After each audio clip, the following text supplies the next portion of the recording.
An Egyptair Airbus A320 was traveling at 37,000 feet over the Mediterranean Sea when air traffic authorities in Athens, Greece, lost touch with it early on May 19, 2016.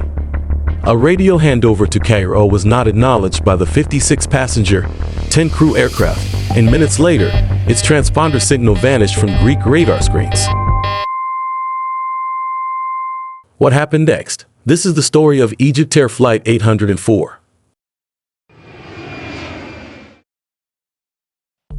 Egyptair Aircraft 804 was a regularly scheduled aircraft that flew to Cairo International Airport in Egypt from Charles de Gaulle Airport in Paris, France. With just 56 people on board, the Airbus A320 may have been fairly sparsely filled since the red-eye trip was planned to leave Paris late at night and arrive in Cairo early in the morning. With 2 pilots, 5 flight attendants, and 3 security officials whose primary responsibility was to prevent hijackings, the aircraft had an exceptionally large crew of 10. You see, less than 2 months before, a guy claiming to be carrying an explosive belt had hijacked another Egyptair A320 on its way from Alexandria to Cairo and requested that the plane be flown to Cyprus instead. Although no one was harmed in the event, the fact that security agents were on board Flight 804 indicates that Egyptair saw threats to its aircraft as a very serious possibility after the hijacking. A 36-year-old captain who had been with Egyptair for 3 years and had around 6,600 hours overall, including 2,100 on the Airbus A320, was on board this evening. In 2011, the 25-year-old first officer joined Egyptair at the minimum age of 20. He received training to fly the Airbus A320 before joining the main line in 2012. He had accrued 2,966 hours as of this morning, almost all of which had been spent flying the Airbus A320. The pilots would have gone over the sent documentation, such as the technical record and weather information, before to the flight. The weather throughout the trip was essentially good, with just sporadic clouds all the way to Cairo. Thus, they probably would have anticipated a rather easy flight. According to the aircraft's technical record, there had been a few small issues with different lights and valves throughout the previous 6 days, but they had mostly been fixed, and nothing new had emerged that would interfere with their next trip. Following the tragedy, however, there were unconfirmed media allegations about several error warnings that had been detected during the preceding flights, but had not been recorded in the technical log. Naturally, however, the final report only displays what was really documented. Therefore, it goes without saying that such flaws wouldn't be in the tech log if the prior pilots hadn't been reporting them. Therefore, it's uncertain whether the whole narrative was covered in the logbook. Following a smooth loading procedure and pre-flight inspections, Flight 804 was cleared to take off at 21:21 UTC after the engines were started and the aircraft was taxied to the runway. After that, the crew sped along the runway and pushed the thrust levers ahead before ascending into the pitch-black night. Soon after, the pilots were given permission to ascend to their intended cruising altitude of 11,370 or 37,000 feet. The aircraft then proceeded along the Adriatic coast towards Greece after safely passing through Switzerland and Italy. The audio recorder in the cockpit recorded a rather laid-back mood throughout this portion of the trip, with the pilots conversing and enjoying some background music. Around this time, however, the cabin staff also mentioned that one of the passengers had begun to feel ill. During the first half of the 2-hour CBR recording, flight attendants often entered the cockpit to inform the flight crew on the passenger's health as they deliberated their next course of action. In the end, they stuck to their original flight plan, but they may have briefly considered the prospect of a detour if the passenger's medical condition worsened. The pilots then had a lunch, presumably lasagna, a short time later, and a flight attendant returned to the cockpit to see how they were doing. After telling her that he was feeling a little chilly, the captain requested a blanket and a pillow, which the flight attendant promptly brought back to the cockpit. Immediately, at about 25 and 24 seconds, an explosive device inside one of the catering carts in the front galley on the right side of the aircraft, just behind the cockpit, exploded without warning. One of the pilots immediately offered her a spot in the jump seat. Although the explosion wasn't strong enough to instantly destroy the aircraft, it seriously damaged the forward cabin and galley, as well as a few other systems nearby, such as the crew oxygen system, which provides oxygen to the pilots in case of an emergency. The blast also set fire to a number of items and surfaces in the galley area, which led to a fire that quickly spread due to a leak in the crew oxygen system. The team promptly saw the fire and requested a fire extinguisher, but it was already out of control since it was spreading too rapidly. During this time, a number of system malfunctions were quickly documented and reported to Egyptair using the Aircraft Communication Addressing and Reporting System, or ACARS. This technique gives technicians a head start on fixing any problems that may come up while in flight by immediately sending fault reports to business computers on the ground. Egyptair headquarters therefore got an ACARS transmission stating that smoke had been found in one of the restrooms 44 seconds after the incident. Then there was smoke in the avionics area, a problem with the number 2 flight control unit, a problem with the right-hand window anti-ice system, a problem with the right-hand sliding window sensor, and lastly a problem with the number 3 spoiler elevator computer. Additionally, both of those latter pieces are essential parts of the Airbus fly-by-wire system. The traffic collision avoidance system, the 4 sensors on the rudder pedal, the second spoiler elevator computer, the smoke detection control unit, the second flight augmentation computer, the weather radar, the second flight management guidance computer, the second electronic engine control computer, and numerous other systems were among the other malfunctions and failures that were recorded and captured by the flight data. And after only 19 seconds, the majority of those systems all failed. By 29 and 29 seconds, these malfunctions had resulted in the autopilot disconnecting automatically. But oddly, no one seemed to respond from the crew, thus nobody took over the aircraft. The flight and data recorder stopped recording when the aircraft was still at 37,000 feet, and the cockpit voice recorded and ended some 9 seconds later, at about 29 and 45 seconds. When the final data was captured, the aircraft was still in the air and made a quick left turn before turning right again, at which time the recorder stopped operating. After system failures disabled the autopilot, Egyptian investigators came to the conclusion that the explosion, fire, and smoke quickly rendered the flight crew unconscious, resulting in an uncontrollable flight path.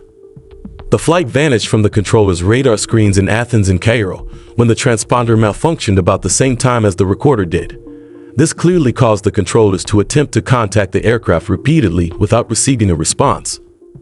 Although air traffic controllers typically rely on secondary radar, which uses the aircraft's own transponder to determine its identity, altitude, and speed, primary radar only displays a target with no additional information attached. However, the aircraft remained visible on primary radar, which operates by bouncing signals directly off objects in the sky. In this instance, the aircraft started a right-hand spiral and made many steadily narrowing circles until eventually vanishing at times 0038 and 50 seconds, which the main radar continued to follow. A little more than 9 minutes after the black box recordings concluded, rescuers then picked up a signal from the aircraft's emergency locator transmitter, or ELT.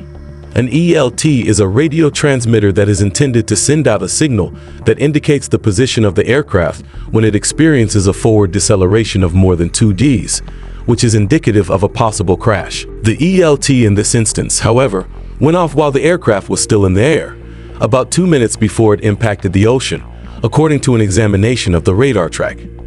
Egyptian investigators think that for the ELT to have triggered, the aircraft had to decelerate more than 2 Gs. But because the plane didn't crash for another 2 minutes, it's possible that a secondary explosion within the aircraft activated the device. According to the EAAID's final assessment, because TNT was discovered on the victims and the aircraft doesn't employ that material anywhere, it's only the explosion of an explosive device within the aircraft could account for its appearance. Additionally, the EAID contended that, due to a number of characteristics, this explosion had to have taken place in the forward galley. They began by pointing out that the avionics-based smoke detector under the cockpit was not activated until the bathroom smoke detector was. According to them, the smoke and fire came from the restroom rather than the cockpit because of the sequence in which the alerts were sent. In addition, pieces of the fuselage skin that were retrieved from the front right side of the airplane and the business class cabin were curled outwards and had symptoms of fire exposure, including charring and soothing. Fragments of structure embedded in human bones, allegedly as a result of an explosion, were also documented in a forensic report written by a team organized by the Egyptian Attorney General. According to their findings, Trolleys that were found folded up to themselves and severely crushed on the ocean bottom also suggested that they had to have been subjected to a strong explosion. The EAID then came to the conclusion that damage to the crew oxygen system, which resulted in an oxygen leak that hastened the ensuing fire, was probably what exacerbated the explosion's consequences, based on a hissing sound that was captured on the cockpit voice recorder at the moment of the explosion. Since almost all of the impacted systems were linked to an electrical panel in the right rear section of the cockpit, the explosion and fire caused several aircraft systems to malfunction. Due to the faults of this system, the autopilot was disconnected, which made the flight real unpredictable since the smoke and fire had killed or disabled the flight crew. Additionally, according to the Egyptian team, there was no indication of any aircraft systems having issues before the explosion, which would have explained the situation. Let's take a moment to consider this. Although this is a believable explanation for the accident, is it the actual cause? You know, it turns out that the scenario that the Egyptian investigators outlined has some major issues, according to both the French investigators from the BEA and the specialists that my team and I have been dealing with. Indeed, the BEA made a startling charge in its remarks on the final report, stating that the study's factual correctness is in doubt and that the scenario's justifications seem to misrepresent the facts. Now, I've never heard it in an accident report before, so what specifically did the BEA object to? What went wrong with the situation in Egypt? There are several approaches, but let's begin with the proof that was used. There are a number of methods that air crash investigators might use to demonstrate that a bomb was the cause of an aircraft's downing. Investigators reassemble the wreckage in high-profile bombings or attacks, such as Malaysia Airlines Flight 17 or the Lockerbie disaster, to map out how the explosion tore through the aircraft and to search for telltale signs, such as impacts from high-energy fragments or micro-pitting of nearby surfaces. Although residue from the explosives used in the assaults was found by investigators in some of those instances, it was just one piece of evidence. But as the BDA notes in its remarks, the only concrete proof the EAID had of a deliberate explosion in this instance was the explosive residue purportedly discovered on a few of the victims. It was impossible to reconstruct the aircraft and search for patterns of explosion damage since so little debris, including almost none of the aircraft structure, was found on the Mediterranean bottom. Damage to fuselage skin sections, such as outward curling, is meaningless until the components are correctly reconstructed, since debris may collapse in a variety of ways after a crash, and only the whole pattern can provide any significant information. Furthermore, no high-energy hits or micro-pitting were mentioned in the forensic investigation. Above all, however, the speech tape from the cockpit was devoid of any indications of an explosion. There was no sound that might be mistaken for an explosion. Rather, the first unusual sound on the video was the hissing sound of oxygen leaving from the crew oxygen system. The airplane would have lost pressurization instantly, causing the cabin altitude if an explosion had really broken through the fuselage and forced the skin to fold outward. Warning, which has a very distinctive sound, but the voice recorder in the cockpit continued to record for 4.5 minutes after the alleged explosion, and there was no cabin altitude warning on it. This strongly suggests that the airplane was still under pressure at the time. Of course, if the plane was brought down by a bomb, one would hope that Egypt would find the perpetrator and bring them to justice, but 8.5 years after the crash, no one has taken responsibility for it. No suspects have been named, arrested, tried, or found guilty, all of which would be extremely unusual. In fact, the Egyptian report made no mention of how the bomb was placed on board the aircraft or who might have done so. The Egyptian report was written with the assumption that the TNT found on the victims had to have come from an explosive device, and the remainder of the report was devoted to trying to fit the evidence into that theory. This is the exact opposite of how an accident investigation should be carried out, according to the BEA and our own expert contacts. The BEA also told the media that there was real question about the existence of TNT, since any TNT residue would have been dissipated after the remains had been submerged for so long. What then brought down Flight 804 if not a bomb? First of all, it's crucial to note that the Egyptian government considered the accident a criminal issue once TNT traces were discovered on the deceased. As a result, the EDIID was mainly removed from the inquiry and given to the Attorney General's office. However, the flight recorders had already been made available to the French BEA at that time, and they thought the information suggested a catastrophic fire on board rather than an explosion.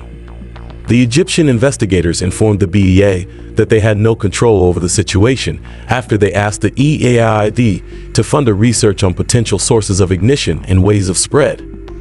As a result, the BEA independently tested a number of fire scenarios, which, when combined with the flight data, allowed them to come up with a totally new theory about what had transpired on Flight 804. And what they discovered was, well, just plain frightening. We must now examine the Airbus A320's crew oxygen system in detail in order to comprehend the BEA's suggested accident scenario. There is extra oxygen in every pressurized airplane. Oxygen to aid with breathing for the crew and passengers in the case of a high-altitude depressurization. However, the flight crew has access to a much more advanced system than the passengers, whose oxygen masks drop from the ceiling and only provide air for around 12 minutes via an oxygen-generating device. The Airbus A320's flight through oxygen is provided by a cylinder under the front left side of the aircraft. This canister provides 4 full-face oxygen masks at each cockpit sitting position with oxygen for many hours.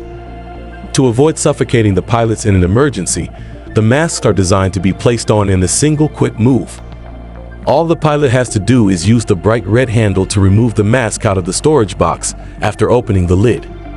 Then, without clicking any buttons or doing anything else, the pilot may put on the mask and begin inhaling. Then, how does that system function in reality? After exiting the cylinder, oxygen ascends via a network of steel tubes and enters a distribution manifold. A valve at the point where the tube enters the box stops the oxygen from going all the way up to the mask. It then continues via flexible tubing to each mask storage box. However, the 2 clamshell-style box doors open when the pilots pull the lever to remove the mask from the box, and it is this action that activates a solenoid, which releases the valve. The built-in microphone in the oxygen mask also turns on when the valve is open, enabling the pilot to talk into the loudspeakers and voice recorder in the cockpit and to utilize the radio via the mask. Additionally, depending on the settings, oxygen may be administered to pilots wearing masks in 3 distinct ways. The pilot may choose between the usual setting, which mixes oxygen with the surrounding air, and the 100% mode, which only provides pure oxygen, by using the regulator switch. The oxygen flow is on demand in both situations, meaning it only occurs when the pilot takes a breath. However, if there is a lot of smoke in the cockpit, it is preferable to have an oxygen supply that is constant, since this will produce a positive pressure within the mask, which will keep smoke out. The pilot may then turn an emergency knob to the emergency position, causing oxygen to continuously flow from the mask at a pressure of 5 bar, as long as the knob is maintained depressed and the valve is already open. Pushing this knob inward will also result in positive pressure oxygen flow. Additionally, there is a button on the box itself that reads "Press to test and reset," which opens the valve when depressed. However, it's crucial to remember that this doesn't result in oxygen flowing since the pilot isn't breathing or applying positive pressure. Of course, there might be a serious issue if these masks were to fail in any way. Therefore, part of the pilot's standard pre-flight protocol is a brief test of the oxygen masks. The crew should first make sure that oxygen system is turned on, then make sure the loudspeakers are turned on as well. Finally, they should push and hold the test button to open the valve. Then, while listening to the loudspeakers to make sure the mask microphone is picking up the oxygen flow, the emergency knob should be turned to induce oxygen to flow through the open valve at positive pressure. This should be verified in a few seconds, at which time the pilot may shut the valve and halt the oxygen flow by releasing the test button and emergency knob. To make sure the valve is closed correctly, the pilot should then push the emergency knob one more time. And there shouldn't be any sound of oxygen moving if it is. This test not only verifies that oxygen flows when it should, but also that it doesn't flow when it shouldn't. This leads us to the next subject we must discuss: the safety of oxygen systems. You know, fire is unquestionably the largest danger associated with any oxygen system. And that's because 3 things are necessary for a fire to burn: heat, oxygen, and fuel. Additionally, and this is crucial to the plot, the more oxygen there is, the less heat is needed to ignite the fuel that is accessible.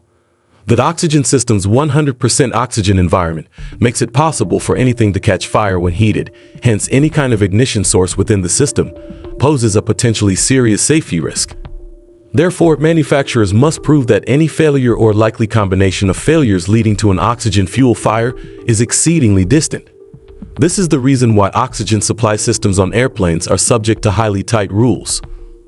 According to the terminology used in aviation certification, extremely remote normally indicates that the likelihood of such an event occurring is 1 in 100 million to 1 in a billion each flying hour. Now it's about as unlikely as we can realistically create systems with our existing science and technology because of the presence of unknown unknowns, which means that we can't effectively defend against things that we don't know. With thousands of planes flying around every day, it's not impossible that anything with a 1 in a billion probability of occurring will ultimately happen. This is true for the majority of prevalent aircraft types and systems. To put it another way, Murph is law. Indeed, throughout the last 20 years, a number of occurrences have occurred, including cockpit oxygen fires, but importantly, always when the aircraft was still grounded. For example, a CRJ-200 suffered significant damage in Florida in 2009 when a junction box caught fire and ruptured an oxygen line in the cockpit. Then, immediately after boarding in 2011, an Egypt Airborne 777 was written off when an oxygen leak from the first officer's mask caught fire for unclear reasons. Fortunately, however, every passenger was safely evacuated. Then, in 2008, a short circuit activated the spring within a hose that supplied oxygen to a mask in the supernumerary crew section, resulting in a fire and the write-off of a cargo Boeing 767 in San Francisco. And it's worth keeping in mind. However, the most strange event may have occurred in 2012 when a Boeing 737 suffered significant damage while being pushed back from a gate in Antalya, Turkey, owing to a captain's perfume starting an oxygen-fueled fire in the cockpit. The captain lighted a cigarette, which ignited some strongly loaded cologne and started a fire. In that scenario, oxygen was already flowing from the captain's mask where the knob had been left in the emergency position. In one instance, the pilots reported seeing a ball of sparks shoot through the air toward the captain's oxygen mask, which spread the fire. The captain attempted to stop the oxygen flow by removing the mask from the box, but it was too late. After the pilot's unsuccessful effort to put out the fire, the aircraft was successfully evacuated once again. The most significant lesson to be learned from all of these instances is that different ignition mechanisms were responsible for each one, and some of the processes were really peculiar. It's also important to note that each of them included a different kind of aircraft with a different oxygen system configuration. This illustrates the inherent challenge of creating a system that provides a crucial component in the fire triangle without posing dangers. However, the safety of these technologies is further shown by the fact that no one was killed or gravely injured in any of these instances throughout billions of flying hours. Yes, it is still true that things may have turned out very differently if any of those problems had occurred while the aircraft was in flight. Not only would an oxygen fuel fire in the cockpit develop quickly and render the crew helpless, but it would also be difficult to extinguish with the aircraft's present equipment. The BEA found throughout its examination that the Halon fire extinguishers kept in airplane cockpits would not only fail to extinguish an oxygen-fueled fire, but may worsen the situation. The reason for this is because halon doesn't have a cooling effect. Instead, it reacts chemically with airborne oxygen to put out a fire or halt a chemical process. However, as the halon cloud dissipates and the oxygen comes into touch with the still hot fuel, the fire would reignite since an oxygen leak would continue to add additional oxygen. To make matters worse, the BA experiments reveal that putting out an oxygen fire in a small area with a halon extinguisher produces thick smoke that is full of harmful substances. What then is the connection between Egyptair Flight 804 and all of this? Let's examine some of the reasons why the BA thinks that an oxygen fire, rather than a bomb, was the cause of this incident. The fact that the first unusual sound on the cockpit voice recording was a hissing sound, similar to gas escaping, rather than an explosion, was the most significant hint that pointed in that direction. Furthermore, a study of the audio spectrum revealed that the oxygen mask microphone in the first office had been in operation for at least half an hour prior to the occurrence, and most likely throughout the whole 2 hours of recording, if not longer. The mask microphone could only be activated if the valve was already open, which may have happened if the test button had been stuck or if the box doors had not been securely closed. Just 10 flights before to the disaster, the complete mask box was changed when a pilot complained that the test button was jammed. However, it is more plausible that the valve in this instance reopened later during this trip, or maybe the one before for some reason. In any case, this would have been a latent situation, since even with the valve open, oxygen would not have flowed from the mask because there was no pressure difference to drive it. However, if the mask microphone had been turned on, noises from items passing close to the active masks, such as papers or books in the adjacent document storage compartment, would have been captured and sent via the pilot's loudspeakers. As long as they weren't using headsets, which they probably wouldn't be while on a cruise. Now, because the pilots were talking non-stop and listening to music, it's possible that they were initially unaware of the sounds coming from the document compartment until shortly before the accident occurred, when the music faded into a quiet section and the conversation slowed down a little. Since the music had stopped and the discussion had ceased, the first officer may have heard the muffled sounds, such as items moving in the document storage compartment, for the first time over the speaker at that time. It's crucial to remember that neither pilot mentioned hearing these noises or connecting them to the mask microphone. But if the first officer had, it could help to explain what transpired. Next, however, he may have chosen to push the emergency knob to see whether the noises were coming from his mask in reference to the well-known pre-flight test process. And if so, he may not have told the captain about this purpose, since the captain was attempting to get some rest. He had just purchased a pillow and a blanket after all. In accordance with the pre-flight test, the cockpit voice recorder recorded a hissing sound that lasted 2.6 seconds during times 25 and 24. It sounded like oxygen passing through an open valve with the emergency knob down. The fact that this sound was audible on the first officer's CVR channel, but just weakly on the others, indicates that the first officer was the source of the sound. The hissing sound ceased for a little moment after those 2.6 seconds. Perhaps asking what the first officer was doing, the captain then said an unspecified phrase. But then all of a sudden, the CBR captured a loud popping sound that was just faintly audible on the other officers' channels, but definitely captured on the first officer's. This sound, according to the BEA, was the result of a mechanical malfunction in the first officer's oxygen mask box, most likely caused by the first officer depressing the emergency knob. Now, even after testing a wide range of igniting scenarios, from battery and cigarette fires to particle collisions within the hose, the BEA team was unable to pinpoint precisely what happened at that precise time. Additionally, it should be mentioned that the BEA denied in their report that the pilots were smoking in the cockpit and that a cigarette had caused the oxygen to ignite. This was in contrast to media stories that claimed otherwise.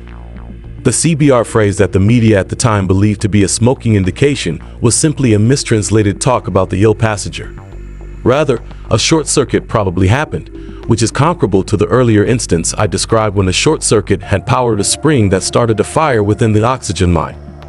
Although that specific issue was resolved after the accident, as we previously observed, there are other potential ignition situations, and no two instances are quite the same.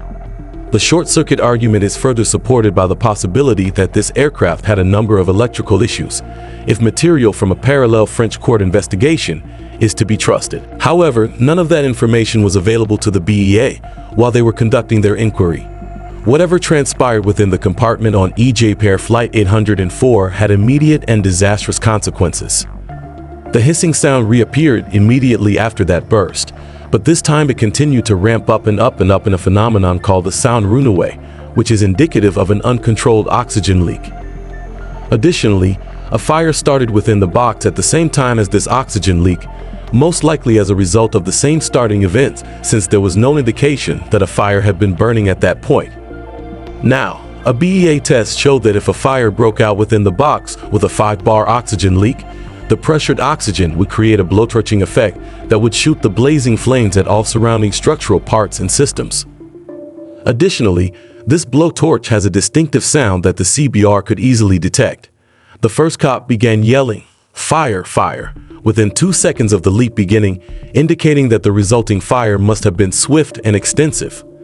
Then, in a startled tone, the captain and the flight attendant in the jump seat both yelled, "Fire."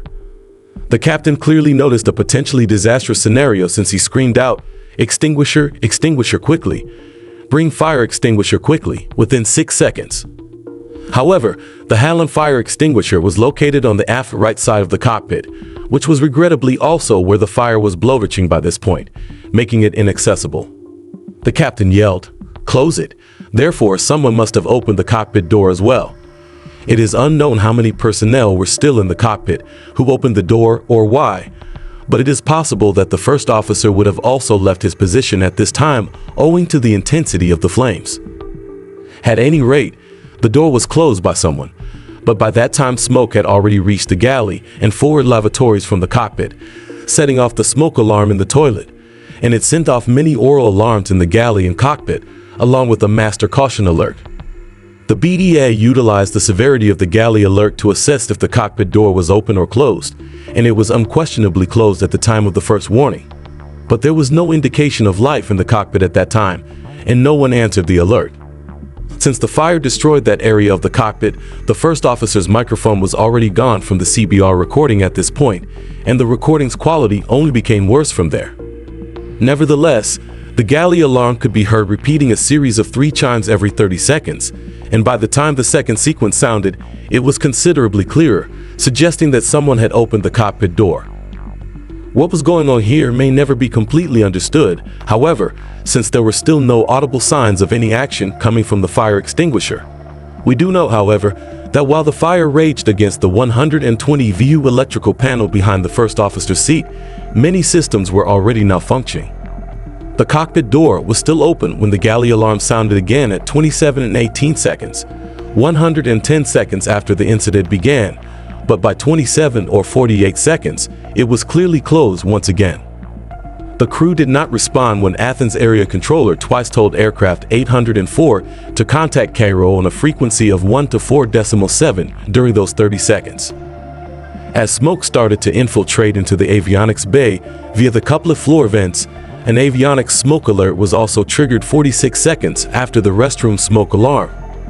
It is quite unclear what was happening in the cockpit at this point, but the CBR transcript does reveal, quite astonishingly, that someone was still inside 2.5 minutes after the fire began. Somebody had returned to the cockpit, since the captain's microphone detected faint sounds of respiration.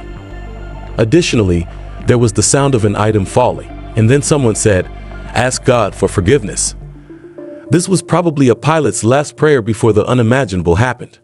The crew oxygen cylinder was now empty when the sound of the oxygen leak began to fade at 3 minutes and 23 seconds after the fire began. However, the fire was well established by that point, and it was too late to put it out. And one system after another continued to collapse. The last time the sound of breathing was heard was between 28 and 42 seconds ago. Strangely enough, however, the background music kept playing, broken only by sporadic calls from air traffic control that were never answered. In an attempt to contact his buddy and co-worker, another Egypt airplane that was listening in on the radio discussion even called for the first officer by name. Furthermore, we will regrettably never learn whether the first officer was disabled in the cockpit or had left and was now in the cabin. The autopilot eventually disconnected due to system faults at times 29 and 39, which sent out a cavalry charge alert. However, no one seized control of the airplane, and 6 seconds later, the voice recorder in the cockpit shut off when the aircraft was still at 37,000 feet. We are unsure whether any crew members were still alive or able to move after that, or if they attempted to re-enter the cockpit to put out the fire. However, whatever they may have tried must have failed in the end, because the aircraft quickly descended in a sequence of increasingly tight circles towards the water, a phenomenon known as a graveyard spiral. During the night, the fire probably kept getting bigger. Minutes descent because the fire damaged the wiring for the related switch in the cockpit, most likely causing the emergency locating transmitter ELT to activate early owing to a short circuit. Furthermore, fragments of the business class cabin were subsequently discovered to have suffered severe smoke and fire damage, suggesting that the fire must have eventually moved from the cockpit into the passenger compartment. And before they affected the water, this must have generated a great deal of worry, something I don't even want to consider. A report detailing the events was sent to the Egyptian Aircraft Accident Investigation Agency for review in 2023 after the French BA compiled its findings and urged them to issue a final report to improve aviation safety. Finally, in October 2024, the EALID followed suit, releasing its own report supporting the bomb scenario while simultaneously attaching the French report in its entirety. We just don't know the answers to the issues of why Egypt remained with the bomb scenario or where the purported TNT traces originated. What I can say, however, is that the French report seems to provide a more reliable version of the events that really took place. Furthermore, the BAA report identifies a potentially dangerous safety concern that was left unresolved for 8 years due to the inability to carry out and publish a thorough study. For me as a pilot, the worst-case scenario would be an oxygen system failure that led to a cockpit fire and there was nothing the crew could do to put it out. And it's obvious that the BAA understood how urgent it was to take action. Not only for general safety reasons, but also to better understand what ultimately brought down Flight 804, they recommended that the ASA, Airbus, and the oxygen system manufacturer test a number of specific scenarios that they themselves had not been able to check, such as a system overpressure and some other ignition scenarios. In order to assist flight crews in battling and putting out oxygen flames in the cockpit, the BAA also suggested that new firefighting techniques be created. As I write this, the narrative of Egyptair Flight 804 is far from ended and will remain so until tangible measures are made to improve the safety of oxygen systems.